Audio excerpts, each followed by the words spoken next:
इच्छाधारी नागिन, चमत्कारी शिवलिंग और लालची पंडित। घने जंगलों से घिरा हुआ सोमवन बहुत रहस्यमय माना जाता था। इसी वन के बीचों बीच एक प्राचीन शिवलिंग स्थित था, जिसके बारे में कहा जाता था कि स्वयं देवों ने उसकी स्थापना की थी। ये शिवलिंग साधारण नहीं था। जो भी सच्चे मन से यहाँ जल अर्पित करता, उसकी मनोकामना पूरी होती। वर्षों से यहाँ एक साधु तपस्या करता आ रहा था, पर अब साधु के देहांत के बाद ये स्थान वीरान हो गया था।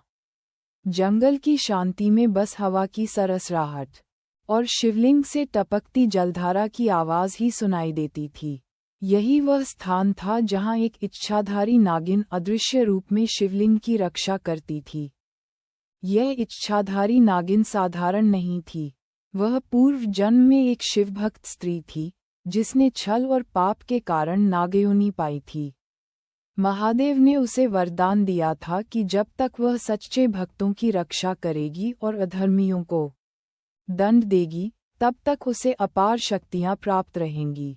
रात के समय वह सुंदर स्त्री का रूप धारण कर शिवलिंग की परिक्रमा करती और दिन में नाग रूप में वन की गहराइयों में रहती। उसका एक ही उद्देश्य था, शिवलिंग की पवित्रता बनाए रखना और लालचियों को दूर रखना। एक दिन पास के गांव से पंडित कर्पूरदत्त को इस चमत्कारी शिवलिंग के बारे में पता चला। वह विद्वान तो था, लेकिन भीतर से अत्यंत लालची और अहंकारी था। उसने सोचा कि यदि वह इस शिवलिंग पर अधिकार कर ले, तो राजा से लेकर प्रजा तक सब उसकी चरणों में झुकेंगे। रात के अंधेरे में वह मंत्र तंत्र और सोने की थाली लेकर वन में पहुंचा। उसके मन में भक्ति नहीं, बल्कि धन और सत्ता की भूख थी। जैसे ही उसने शिवलिंग को छूने की कोशिश की, वन की हवा अचानक तेज हो गई। अचानक एक दिव्य स्त्री प्रकट हुई, जिसकी आंखों में तेज और मुख पर गंभीरता थी।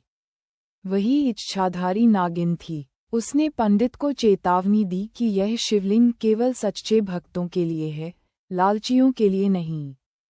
लेकिन पंडित ने उसका उपहास किया और कहा कि वह महान विद्वान है, शिव स्वयं उसकी सहायता करेंगे। ये सुनते ही नागिन ने अपना वास्तविक रूप धारण किया, विशाल फन फैलाए, आंखों से अग्नि बरसाती हुई।